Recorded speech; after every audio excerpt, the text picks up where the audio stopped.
Off to our right up on this hill, these red-colored. Unlike a couple other antelope out here, both male and female bongos actually have horns.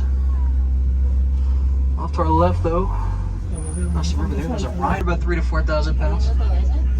I rhino about 5,000 to 6,000 pounds. Now the horn the rhino have, they're actually going to grow that throughout their entire lives. It's made of the same thing your hair and your nails are made out of, keratin. Wow, it's really close. Off to the left, though, guys, swimming around in the water, there's a hippo right there. They do produce this oily substance on their skin called blood sweat, though. It's not actually blood, not actually sweat, it's just red color, that's why it's called that. Helps cool them down. Some more hippos here again. I've never seen the hippo swimming that close. Prolific predators. Crocs are actually amazing mothers.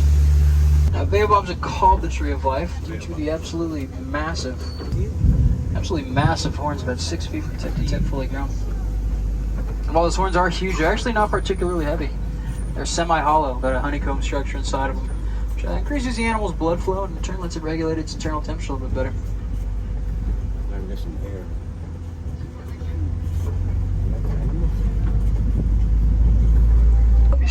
The dominant pairs, they're leaders.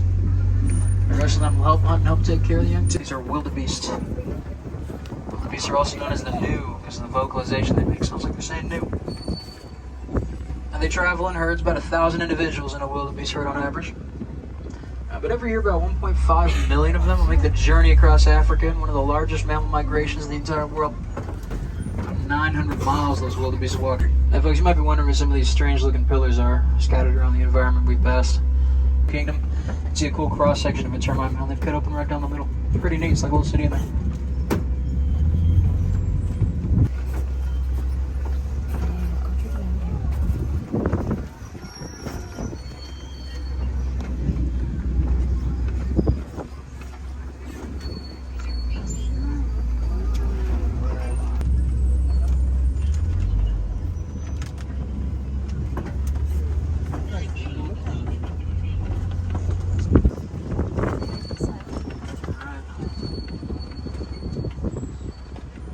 Touch and go right now. Everything you guys, that actually helps the environment too. To create more room for other plants to grow. Those other animals closer to the ground get access to food they don't normally get access.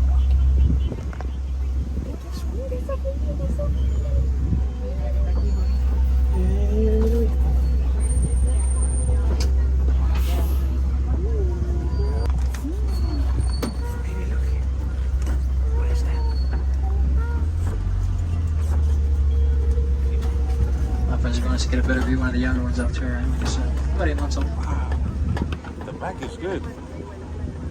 Stuff like that. It's not the tree. It's called prehensile tongues because of that ability, if you remember saying. Well, giraffe also actually spend most of their daytime awake, usually eating. I know. Which honestly sounds kind of like me. They do this for about 30 minutes for an entire day. There's some zebra here. Our group of zebra is known as a dazzle. So this is a dazzle zebra we're kind of surrounded by right now.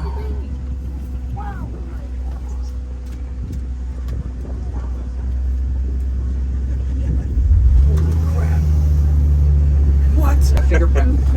Having said, every species of zebra has some general guidelines and patterns to follow, of course. That species back there was the Hartman's Mountains. An elephant way out to our left, friends.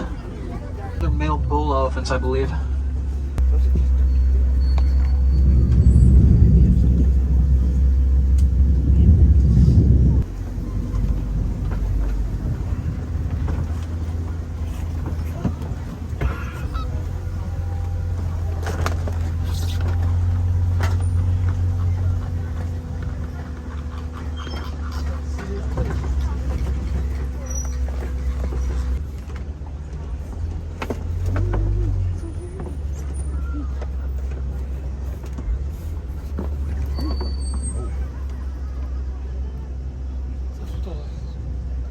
Black rhino cousins we saw earlier. Black rhino only about 3,000 to 4,000 pounds, if memory serves, but white rhino like these about 5,000 to 6,000 pounds fully grown.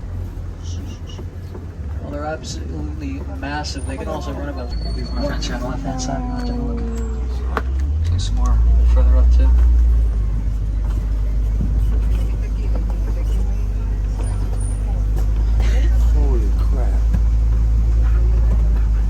lion up on those rocks. There's a female right there. He's a little bit on the smaller side. He's actually a bit of a younger male.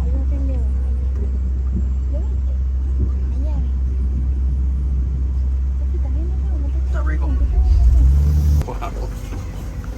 Tendency to hang around watering holes, water sources, which they actually use as a form of nutrition and defense all in one. They're known to jump into the water, swim away from predators. They also secrete this oily substance on their fur. It helps keep them pretty water resistant. Imagine that. Here it goes. Sometimes you'll see them rear up on their hind legs and headbutt each other, which might seem a little aggressive, but that's actually a form of play that they do. It's kind of like wrestling. They do that to establish a hierarchy or pegging. Lowland gorillas over there. That's the name. It's a different species of zebra than the one you guys saw here today.